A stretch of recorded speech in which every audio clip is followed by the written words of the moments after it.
Hello and good evening, everyone. I'm KP. And I'm Sophia. Welcome to Pillow Talk on Hatch Plus, where the only task right now is to get cozy. KP, if your mood was a light on your hatch, what color would it be? I'm feeling red.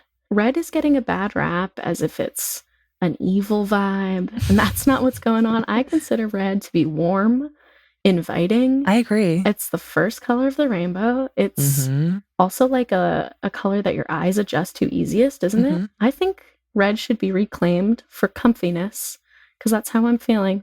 I think it is because every night when I'm falling asleep, I always do red or orange because it's like the coziest vibe. Yeah, I think it's gotten a weird rap with passion, fiery stress, and I think it's chill. How about you? If your hatch light matched your mood tonight, what color would it be? Okay, I feel like I'm purple in that I'm just kind of like, maybe I'm a mix of red and blue.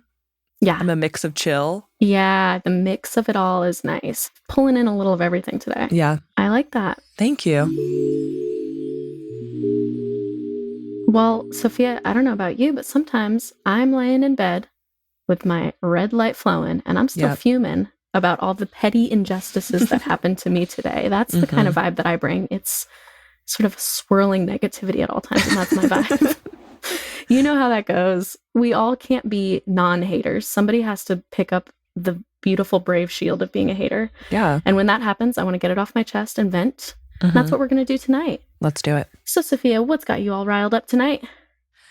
It's going to be that I can't talk to my cats in plain English of my human tongue. I just wish I could talk to them so badly for multiple reasons. One, I just want to know what they're thinking. Like, I just want to chat. Obviously, I want to gab with them. I'm like, what are you guys thinking? What's up? Like, what's going on up there?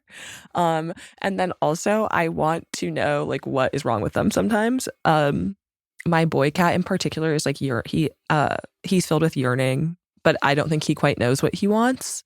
He like cries and then I play with him and then he just like flops on his back and I'm like, what do you want?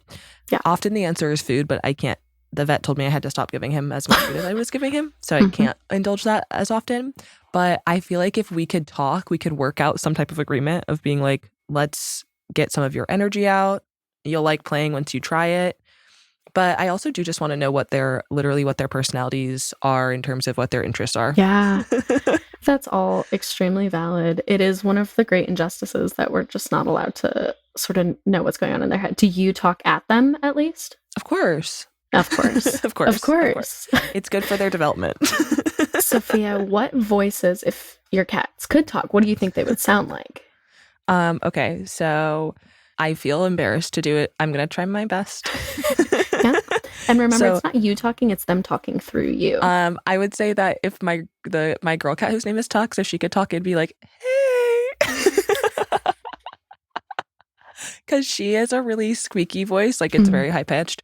And then my boy cat, whose name is Pasha, he would probably be like, hello. Because Gets to the point. He kind of grunts around and is always like just making strange noises, I would say.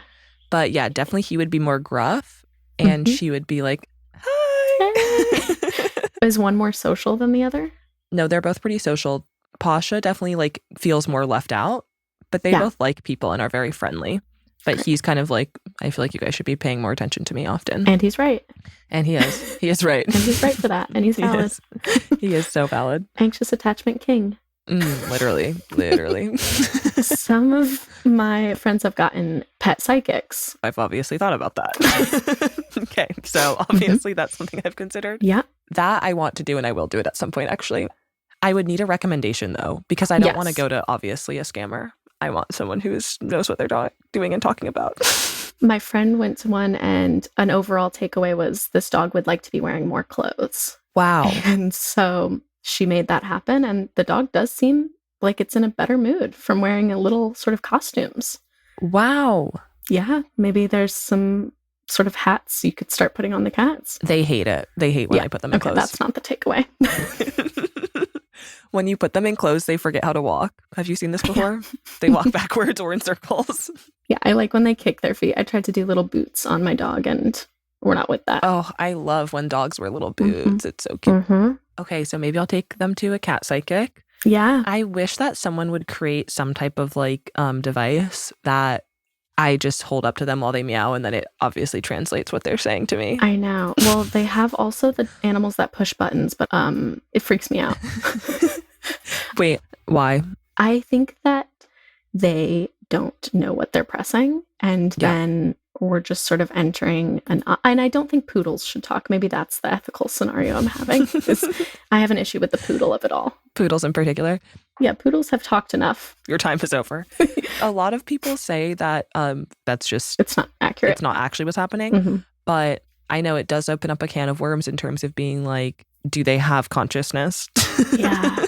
Yeah. Maybe I'm okay with how much that my dog talks. I worry. Totally.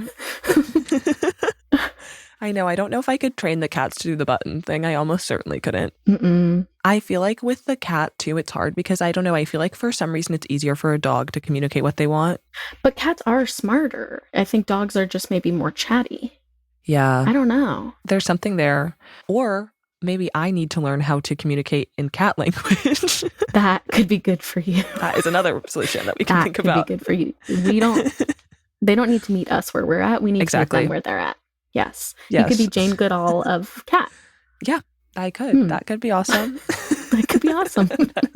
You know that there's a parrot that learned like thousands of English words. You know about that? Yes. I mean, that's like kind of common. My cousin has one and it speaks 2 languages. It speaks Czech and English. So you'll call it and it goes, ahoy. Ahoy. Wow. Ahoy. It's interesting. Gosh, I wish I could teach my cats to speak English so bad. A cat saying ahoy would really hit. That would knock my socks off. Just that one word would really solve a lot of things. That would be amazing. Okay. I'm feeling this like slightly less frustrated about it. I do think that the pet psychic is an amazing solution. Yes. And that I just need to like actually find a good pet psychic. And my last thing on this is that somebody did go to one that got some bad intel, and this was kind of he said she said on TikTok, where the one that got the reading for her 2 dogs really did not agree with what the dogs were saying about her, because the dogs apparently from the psychic said, your husband's extremely unhappy. We know that dad is really unhappy. And the mom was like, I don't think like my dogs should be saying that. And the psychic was like, maybe some other dogs were interfering, but it was kind of a drama with that. So you have to make sure you're not causing more drama, because the cats might not say stuff you want to hear. The dogs were basically saying, we know that a divorce is imminent. See, that seems like the type of pet psychic you shouldn't go to, because I don't feel like the dogs are saying things like that. That's kind of what she was saying. I also feel like the pet psychic's job is to like intuit the pet's vibe. Like, I feel like it makes more sense to be like, he wants to be in clothes, not be like, he's saying your marriage is failing. Exactly. I think like when it gets to sort of a snitching realm, you can filter that through. The dogs don't need to say that. Wow. Okay. Well, thank you in general for sharing that grievance. I agree. Do you feel better? I do feel better. I certainly feel lighter. Yeah. Do you have anything that's getting your goat? Is that a phrase? It is, and I do. Okay. It's wedding season, as many people know, and I'm having an issue where I feel as if we've created 1 to 3 too many categories for formal, what we're calling formal wear. Because I feel that we have now daytime casual, cocktail, formal, garden formal, which apparently is different, and we have black tie, and then we have just regular like there's, I would say, 5 to 7 different ways you can dress, and if I may, to me they all look quite similar. And KP, I'm gonna need you to say a little bit more about garden formal. That is the one that's really getting me. That one is interesting to me. So apparently, and I'm getting into the differences here, garden formal is like pastel-y florals, brighter colors. Right. But like formal. And then when it says formal, you shouldn't be wearing that. You have to be wearing dark formal That's not colors. true. Thank you. That can't be true. Because I'm not feeling formal that. is an umbrella term. That's what I'm saying. I also feel like if I was inviting someone to a wedding, fingers freaking crossed, if I said formal, I wouldn't even know about garden formal, and then I'd be like, formal's all encompassing. That feels like an umbrella term. I agree. And we're getting like, so I'm going to a wedding soon, and instead of being told sort of what the category is they're sending mood boards with hundreds of images on it. How do you feel about that? I would definitely prefer to sort of be wearing what I just picked out of my closet. Because now none of these are matching. I have outfits I've bought for previous weddings, but now I can't tell if this is now purple Schiaparelli wedding, seemingly is what I'm getting out of the vibes from the Pinterest. Right. So that's my grievance, is basically the black tie don't even kind of get me started there, because I thought black tie was like, okay, gown, or like what you're wearing to a premiere of an event. But it's very specific. It has to be structured to the ground, no slit, and an expensive fabric.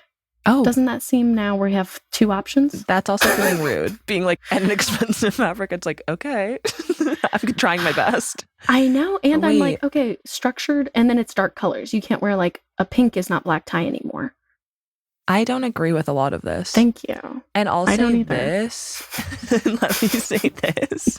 Yeah. I feel like we're really seeing like the woes of kind of like the aesthetic, people being obsessed with aesthetics and wanting to be, because it's like you want people to dress well so that all the Instagram photos look good.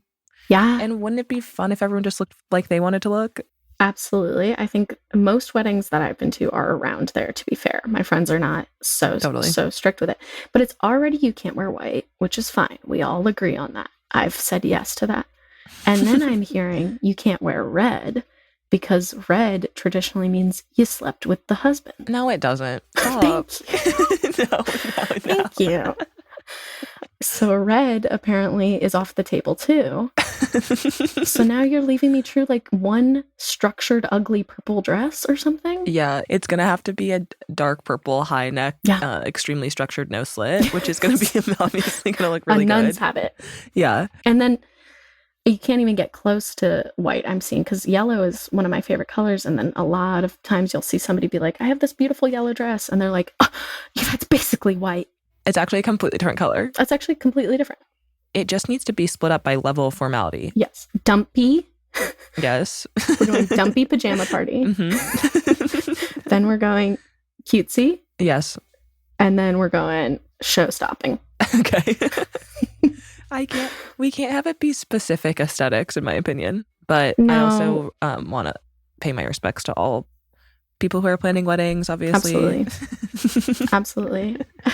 My favorite category, I don't know if you've seen this one, is Upstage the Bride. Have you seen that category? No, that's fun. That's fun. I have had some friends that have done that, where it's like, you should try and like really go for it. And that's fun. Don't you want everyone to be showing off, doing their best? I mean, if you're just from a viral standpoint, people are going to share the photos if they look incredible. 100%. If we're trying to go viral, which is obviously the goal of your wedding. Not viral, I'm not married. No. I do it for the likes and the clicks, not because I'm in love. 100%. Yes. Do you feel like you have any like outfit that is like kind of a crowd pleaser in terms of the things that you're being asked to do? Yes. My friend's wedding last year, I'd had like kind of ruffles head to toe. It was sort of like, and the first ruffle went up to my ear. Okay. So it was sort of a fun, that is really fun, tactile experience on that one. I think that one's, and it had a plunge. So everything was really hitting the marks on that one. Right. It was made of slits. It was made of slits. It was sort of ruffles and slits. Mm-hmm. Yeah. Okay. Well, I'm trying to think of a way that we can help you get over your grievance. Everyone else has to change and I get to stay the same. I know. The problem is that I'm really on your side also. That's the thing. So this is what most of my problems end up, is everyone else is wrong and I was always right. Often the case. Many such cases. I'm constantly experiencing that as well. Yes. I'm trying to think of just any way. I think you gave the right solution, which is we need to kind of peel back into just layers of formality, and that's it. I think that's true. Yeah. I really am curious about the black tie thing. I didn't know it was like that. It's so strict. That one makes a little bit more sense, I guess, to me, just because I'm like, that's the one that actually is like a tradition. But some of these things, I'm like, you guys are making that up. Yeah. Garden formal, you made that up. Somebody made that up. And there's more, I think, that I'm forgetting, where it's like coastal cocktail. Like, it's just, it's really interesting stuff. Wow. Well, I just saw the wedding on TikTok where everyone had to wear black. How do you feel about that? I mean, that would not be my choice, but I think if that's your aesthetic, Go off. It's your day. Go off. Go off. Go off. It's Go your day. off. Be free. Mhm. Okay, well. Well, I don't know about you. All this talk of marriage, that gets me pretty sleepy. I'm exhausted. I'm exhausted solving the world's problems. And I know. I feel we did. So I think I'm going to turn in for the night. What do you think? I think so too. I'm glad. I do think we made some really important discoveries and decisions tonight, but I'm also quite sleepy from all the work we've done. And I think the ultimate goal would be to have talking cats at weddings. And that would really solve all of our problems. And they're in black tie, and that's awesome. They're hating it. They're going in circles. All tuxedo cats. Yes. Yep. All right, I'm headed to bed. Good night, Sophia. Sleep well. Good night, KP.